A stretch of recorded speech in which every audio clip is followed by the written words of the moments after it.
بسم اللہ الرحمن الرحیم أولئك جزاؤهم مغفرة من ربهم وجنات تجري من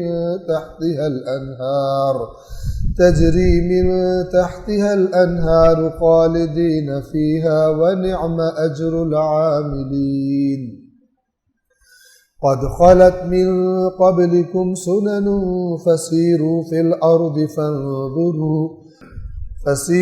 الأرض فانظروا كيف كان عاقبة المكذبين أولئك جزاؤهم مغفرة من ربهم، یہ لوگ ہیں جن کی جزا ان کے رب کی طرف سے مغفرت ہے، ان کی خدا مغفرت کر دیتا، کیونکہ یہ عادی مجرم نہیں۔ میں نے مغفرت کے بارے میں آپ کو گزشتہ دنوں مثال دی تھی۔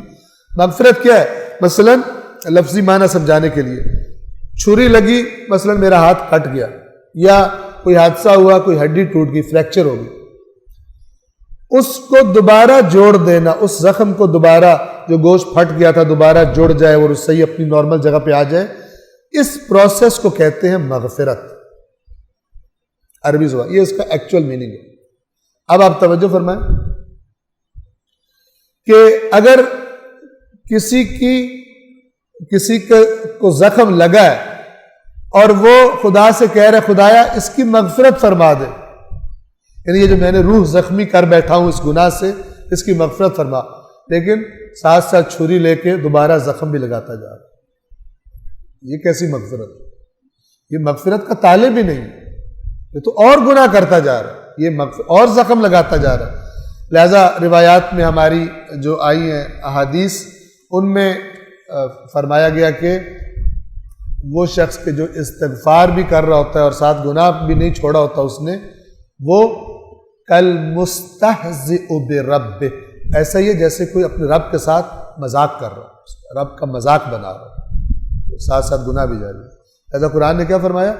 اصرار نہیں کرتے جو کر بیٹھتے اس میں، ریپیٹڈلی وہی کام نہیں کرتے، جبکہ ان کو پتہ بھی ہوتا ہے کہ یہ اللہ کی نافرمانی ہے۔ یہ وہ لوگ ہیں، اولئک، یہی ہیں وہ کہ جزاؤہم، ان کی جزا کیا ہے؟ مغفرۃ من ربہم، ان کے رب کی طرف سے مغفرت، اور پھر کیا؟ وجنات، اوپر کیا کہا تھا؟ سارعوا الی مغفرۃ من ربکم وجنۃ، جلدی کرو اپنے رب کی مغفرت اور جنت کی طرف۔ پھر اس کا طریقہ بتایا کہ کیسے ہوگی یہ، اور پھر بتایا اگر یہ کام کرتے ہو، یہ صفات ہیں، تو پھر ان کے لیے ان کی جزا کیا ہے؟ ان کے رب کی طرف سے مغفرت بھی، وَجَنَّاتٌ تَجْرِي مِن تَحْتِهَا الْأَنْهَارُ خَالِدِينَ فِيهَا، اور ان کی جزا ان کے رب کی طرف سے مغفرت، اور وہ جنتیں جن کے نیچے نہریں جاری ہوں گی، ہمیشہ ان میں رہیں گے، وَنِعْمَ أَجْرُ الْعَامِلِينَ، اور عمل کرنے والوں کے لیے کتنا اچھا اجر ہے۔ نعمہ کیا بہترین اجر ہے، کس کے لیے؟ اجر العاملین، عمل کرنے والوں کے لیے، محنتی لوگوں کے لیے کتنا اچھا اجر ہے۔ قد خلت من قبلکم سنن، یقیناً تم سے پہلے بھی روشیں گزر چکی ہیں، یہ سنن اللہ کے قانون۔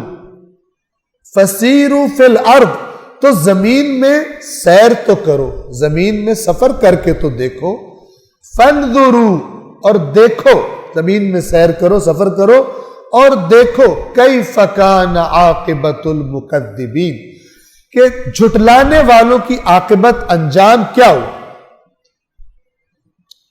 زمین میں پھرو، ان بستیوں میں جاؤ جو آج ویران پڑی ہیں، قوم عاد کی بستیاں ہیں، قوم سمود کی بستیاں ہیں، قوم لوط کی بستیاں ہیں، یہ بہت طاقتور تھے، یہ بڑی ترقی کی تھی انہوں نے، لیکن ان کا خرابی کیا تھی؟ اللہ کی نافرمانی اپنے اپنے زمانے میں۔ تو زمین میں چل پھر کے دیکھو کہ جنہوں نے یہ اللہ کی نافرمانیاں کی تھی ان کا انجام اوپر بتایا، اچھوں کا، متقین کا انجام۔ اور اب فوراً کس کی طرف ہے؟ اگر وہ تم نہیں بنتے جو وہ صفات ہے متقین والی، اللہ کی اطاعت والی، اگر وہ پیدا نہیں ہوتی تو وہ جزا نہیں ملے گی، پھر کوئی اور جزا ملے گی، اور وہ کیا ہے؟ تم سے پہلے یہ روشیں گزر چکی، اللہ کی روش نہیں بدلتی، جو اطاعت کریں گے ان کا انجام، جو نافرمانی کریں گے ان کا انجام دیکھو تم سے پہلے بھی روشیں گزر چکی ہیں، پس تم روئے زمین میں چلو پھرو اور دیکھو کہ جھٹلانے والوں کا انجام کیا ہوا۔ صدق اللہ العلی العظیم۔